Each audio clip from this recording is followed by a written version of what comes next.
Halo rekan-rekan semuanya, dengan saya William sebagai MC pada kesempatan kali ini yang membahas topik tentang izin PT.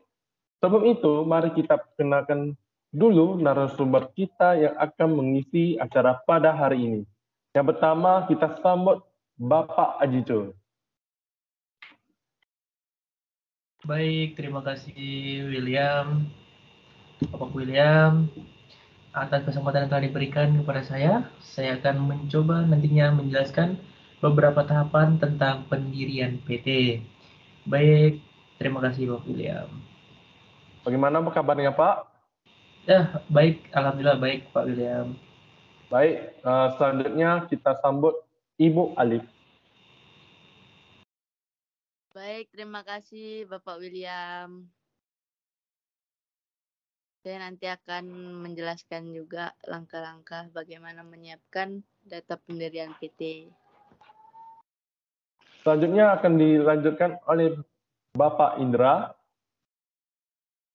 Baik, terima kasih Bapak William. Saya akan melanjutkan tahapan-tahapan berikutnya. Yang terakhir oleh Bapak Egi. Baik, terima kasih William. Saya juga nanti akan menjelaskan tentang pendirian PT.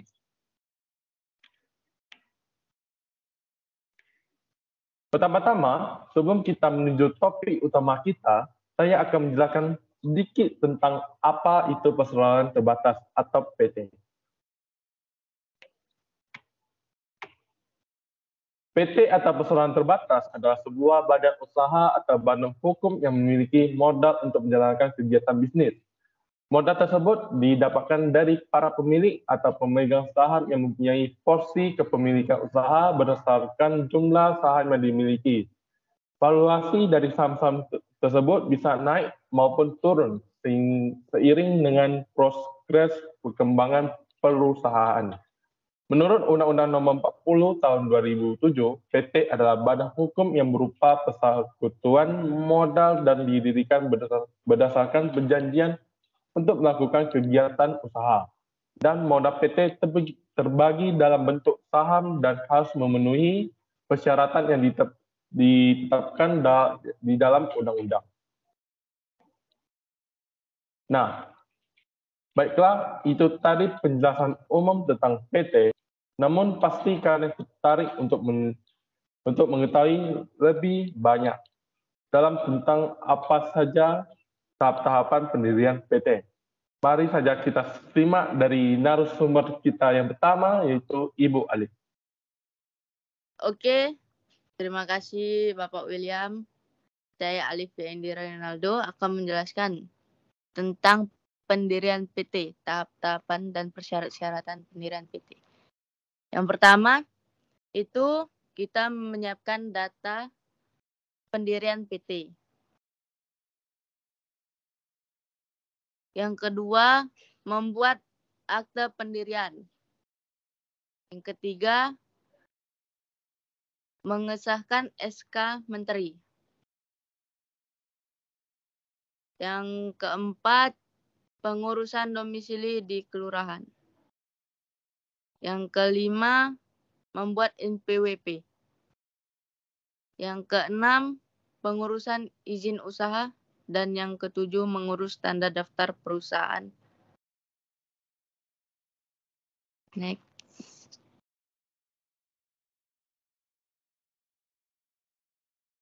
Oke, untuk menyiapkan data pendirian PT, tentu saja kita harus membuat nama perusahaan tersebut. Dan perlu kita ketahui, nama PT itu minimal terdiri dari 3 suku kata. Selain itu, tentu kita tidak boleh menggunakan nama yang sudah digunakan serta tidak bisa menggunakan kata serapan asing. Yang kedua, itu tempat serta kedudukan PT. Tempat serta kedudukan PT itu adalah lokasi PT tersebut yang beralamat kedudukan hukum, yaitu berwilayah kota madya atau kabupaten tertentu. Sebagai contoh, bila kita memilih di kota Jakarta Barat sebagai tempat kedudukan PT, dalam pendirian alamat PT harus berada di wilayah Jakarta Barat juga.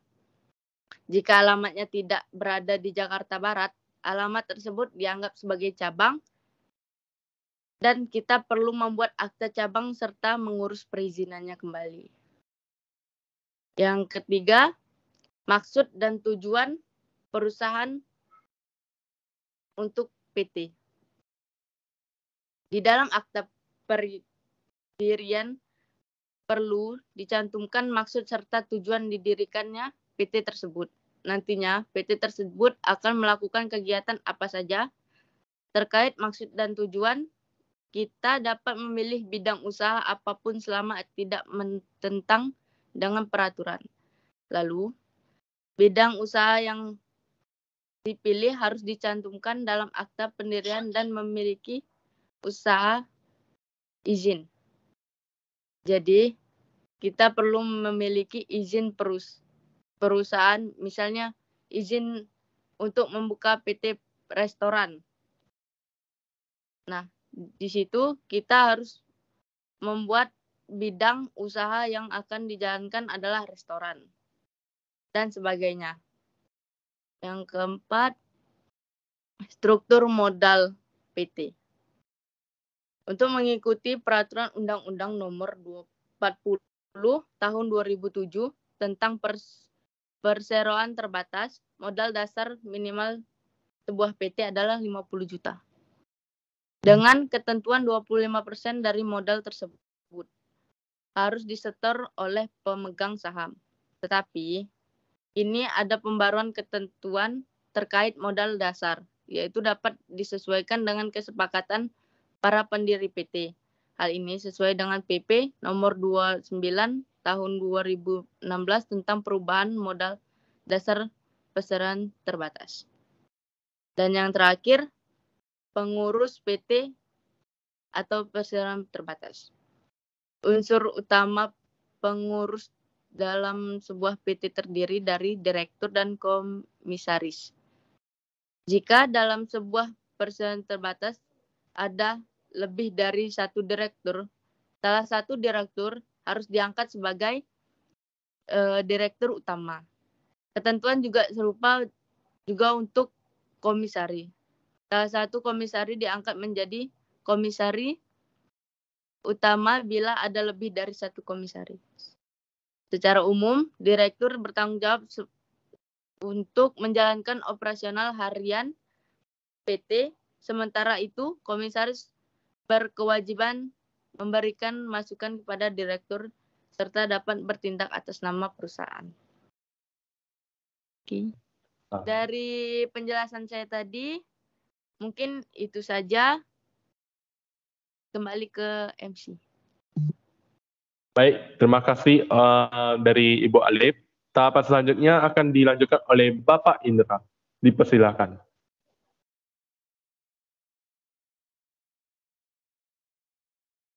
Oke, kita masuk ke tahap dalam pembuatan akta pendirian. Nah, akta pendirian ini sebuah perseroan terbatas perlu dibuat di notaris. Namun, akta pendirian tidak harus dibuat di notaris yang berkedudukan sama dengan kedudukan PT tersebut. Jadi, kita ini menggunakan jasa notaris dari mana saja bisa, selama notaris tersebut sudah memiliki SK, pengangkatan serta terdaftar di Kemenkumham. Nah, semua pendiri PT nantinya akan menandatangani akte pendirian di hadapan notaris. Meskipun begitu, pendiri PT ini yang berhalangan dapat memberikan kuasa kepada pihak lain untuk proses tanda tangan akte pendirian tersebut. Nah, ketika proses tanda tangan, notaris biasanya akan meminta dokumen-dokumen pendukung nih, seperti pernyataan penggunaan nama PT, alamat lengkap PT, dan bukti penyetoran modal, dan lain-lain. Next.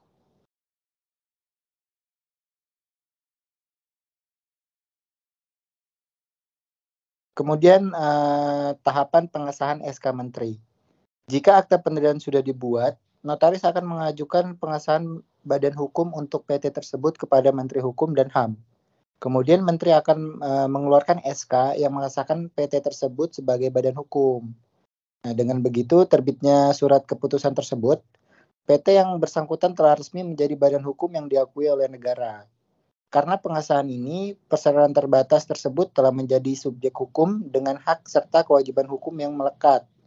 Salah satu kewajibannya adalah harus memiliki nomor pajak dan wajib melapor pajak.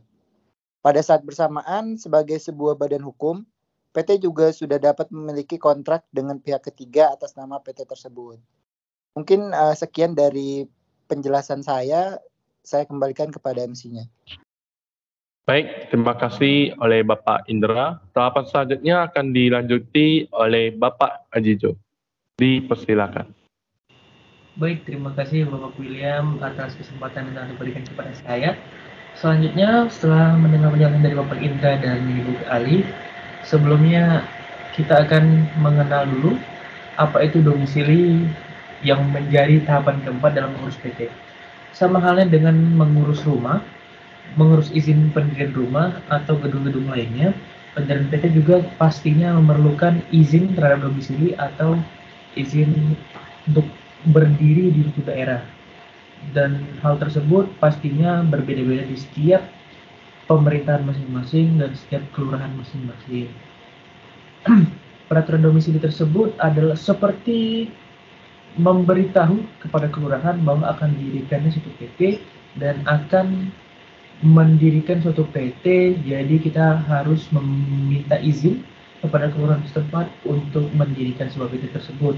Dan bangunan tersebut harus berbentuk fisik yang menyatakan bahwa benar-benar PT tersebut berdiri dan berdomisili di kelurahan tersebut. Apa saja hal-hal yang dibutuhkan untuk mengurus domisili di kelurahan, seperti mengurus hal-hal lainnya di kelurahan bagi para penduduk sekitar, diperlukannya surat pengantar dari RT dan RW setempat, KTP pemilik perusahaan, serta akta pendirian yang telah diurus sebelumnya dalam mengurus izin pendirian PT. Izin domisili tersebut berlaku selama 1 tahun dan dapat diperpanjang sesuai dengan ketentuan dan regulasi masing-masing kelurahan di daerah masing-masing. Jadi pengurusan domisili ini sangatlah penting untuk mengetahui bahwa benar-benar PT tersebut berdiri di daerah kelurahan tersebut. Next.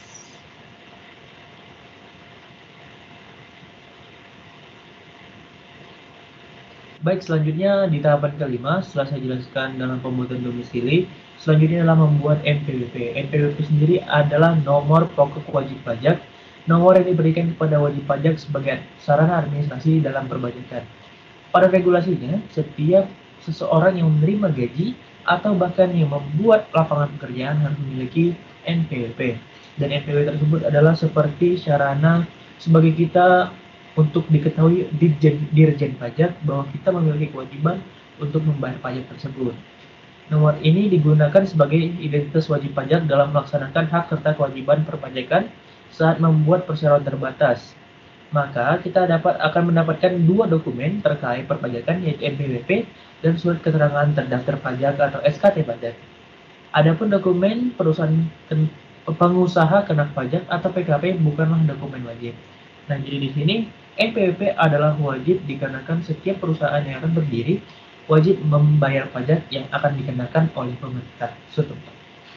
Baiklah begitu saja yang dapat saya jelaskan dalam pembuatan PT pada tahap pembuatan domisili dan pembuatan izin NPWP. Dan selanjutnya saya akan serahkan kepada MC William. Baik, terima kasih oleh Bapak Ajijul.